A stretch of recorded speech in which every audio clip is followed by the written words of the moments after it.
السلام علیکم defence lovers and welcome to international defence analysis. Viewers, defence updates میں پاکستان اور چین کی مشترکہ فوجی مشقوں کے علاوہ ترکی یوکرین کے نئے دفاعی معاہدے سے متعلق ڈیفینس اپڈیٹس آپ کے ساتھ شیئر کریں گے، جبکہ کچھ بین الاقوامی دفاعی خبریں بھی اس ویڈیو میں شامل ہوں گی۔ So let's start.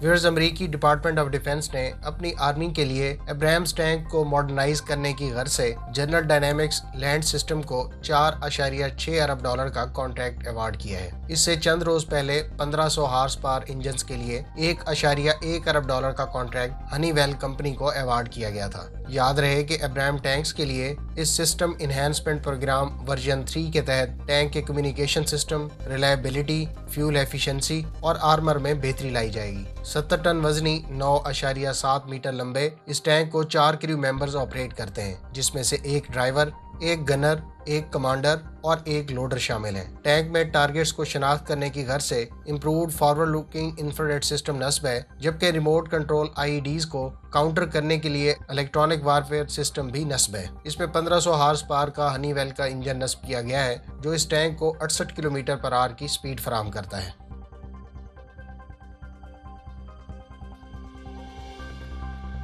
Viewers, Malaysian air force کے چیف نے کہا ہے کہ ملیشیا اگلے 3 سال کے اندر fighter lead in trainer light attack aircraft کو خرید لے گا۔ انہوں نے مزید کہا کہ حکومت کی طرف سے منظوری ملنے پر ہم اپنی ایئر فورس میں مرحلہ وار 36 FLIT LCA انڈکٹ کرنا چاہتے ہیں۔ پروجیکٹ کے فیز 1 کی منظوری 2021 میں ملنے کے امکانات ہیں، جس کے تحت ہم 18 ایئر کرافٹس حاصل کریں گے، جبکہ فیز 2 میں مزید 18 ایئر کرافٹس لیے جائیں گے۔ Fighter lead in trainer come light combat year craft لینے کا مقصد پائلٹس کو ایک ایسے پلیٹ فارم پر ٹریننگ دینا مقصود ہے جس کو بوقت ضرورت مختلف کامبیٹ مشنز میں بھی استعمال کیا جا سکے۔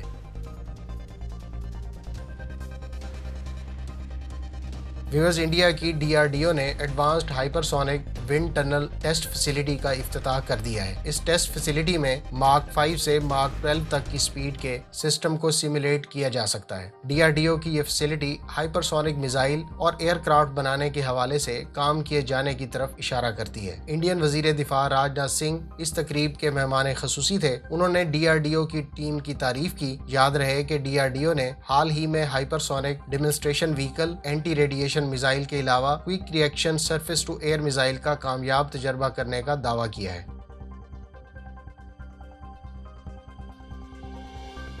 ویورز، امریکی کمپنی جنرل اٹامکس ایروناٹیکل سسٹمز نے فرینچ MQ-9 ریپر ڈرون کے لیے $36.2 ملین کا کانٹریکٹ ون کیا ہے۔ اس کانٹریکٹ میں فرانس کے زیر استعمال امریکی ساختہ MQ-9 ڈرونز کے بلاک 1 اور بلاک 5 کے موڈیفیکیشن کانٹریکٹ میں لاجسٹک سپورٹ شامل ہے۔ اس پروجیکٹ پر کام دسمبر 2021 میں مکمل ہوگا۔ اس سے پہلے جنرل اٹامکس نے ستمبر میں فرینچ ریپر ڈرونز کو ویپنائز کرنے کے لیے $28 ملین کا کانٹریکٹ بھی ون کیا تھا۔ یاد رہے کہ امریکی اسٹیٹ ڈپارٹمنٹ نے فرانس کو 16 غیر مسلح MQ-9 ڈرونز اور اس کے ساتھ متعلقہ ساز و سامان اور گراؤنڈ کنٹرول اسٹیشن $1.5 ارب کی ڈیل کے تحت فراہم کیے تھے۔ گو کہ ان ڈرونز کو اس وقت بھی مسلح کیا جا سکتا تھا، تاہم فرانس نے ان کو غیر مسلح حالت میں ہی خریدنے کا انتخاب کیا۔ اس ڈیل کے تحت فرینچ ایئر فورس کو بلاک 1 MQ-9 ڈرون جنوری 2014 میں ڈیلیور کیے گئے تھے۔ فرینچ ایئر فورس نے ان ڈرونز کو نائجیریا میں موجود نیامے ایئر بیس پر تعینات کیا تھا اور ان کو ساحل ڈیزرٹ پر ریکونیسنس کے لیے استعمال کیا جاتا رہا ہے۔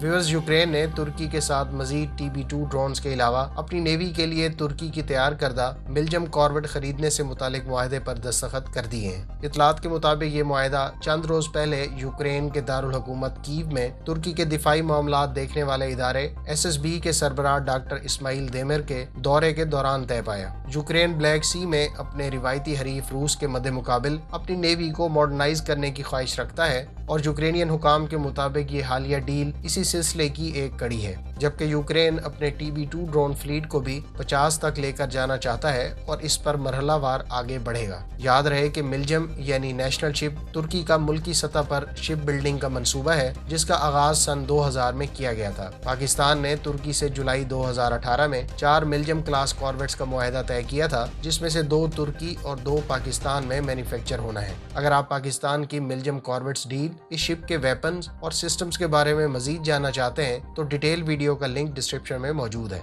वाज़ेह रहे कि गुज़श्ता चंद सालों में तुर्की और यूक्रेन के दिफाई ताल्लुकात में बहुत गर्म जोशी देखने को मिली है। जहां तुर्की अगले साल मजीद 5 TB2 ड्रोन यूक्रेन को डिलीवर करेगा, वहां ये दोनों ममालिक मुश्तरका तौर पर एयरक्राफ्ट इंजन बनाने पर भी गौर कर रहे हैं। इसी तरह से यूक्रेनियन एंटोनोव कंपनी के CEO का कहना था कि हम तुर्क कंपनियों के साथ मिलकर AN-178 एयरक्राफ्ट की प्रोडक्शन पर गौर कर रहे हैं।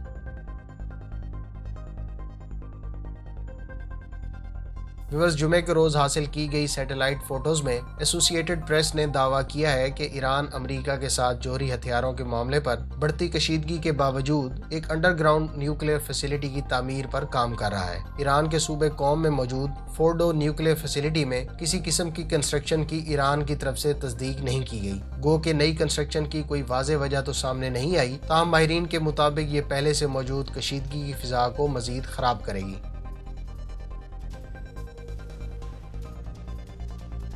रूस की तरफ से तैनात किए जाने वाले फौजी मुबस्सरीन में से एक अफसर गुज़श्ता रोज नागोर्नो कराबाख में बारूदी सुरंग के धमाके में हलाक हो गया। इस हलाकत की रूस की वजारत दिफा ने तस्दीक भी कर दी है।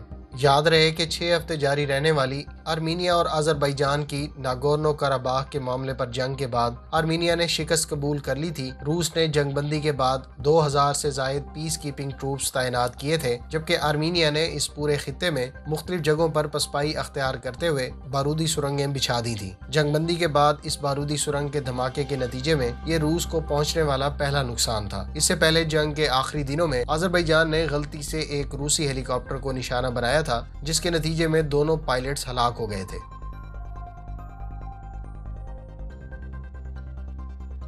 फ्रेंड्स, इतलात के मुताबिक अमरीकी फौज के एक आला ओहदेदार ने अफगान तालिबान से कतर में एक गैर एलानिया मीटिंग कंडक्ट की है। जनरल मार्क ए मिले, जो ज्वाइंट चीफ ऑफ स्टाफ के चेयरपर्सन है, उन्होंने 2 घंटे तक मंगल के रोज तालिबान ऑफिशियल्स के साथ मुलाकात की और उसके बाद वो अगले रोज काबुल रवाना हो गए, जहां उन्होंने अफगान सदर अशरफ गनी से मुलाकात की। हुकाम के मुताबिक इस मीटिंग का बुनियादी मकसद अमरीकी फौज के अफगानिस्तान से इनखला से मुतालिक था। याद रहे कि अमरीकी इंतजामिया जल्द अज जल्द अपनी फौज के ज्यादातर एहलकारों को अमरीका वापस बुलाने की ख्वाहिशमंद है और इस हवाले से अमरीकी इंतखाबात से चंद रोज पहले और बाद में सदर ट्रंप की जानिब से कई बयानात सुनने को मिले थे। अमरीकी जनरल ने एसोसिएटेड प्रेस को बताया कि उनका तालिबान और अफगान हुकूमत से मुज़ाकरात का बुनियादी मकसद हालिया मुसल्लह कार्रवाइयों में कमी था। उनका मजीद कहना था कि हालिया मुसल्लह कार्रवाइयों के तनाजुर में अमरीकी फौज का इनखला मजीद इल्तवा का शिकार हो सकता है।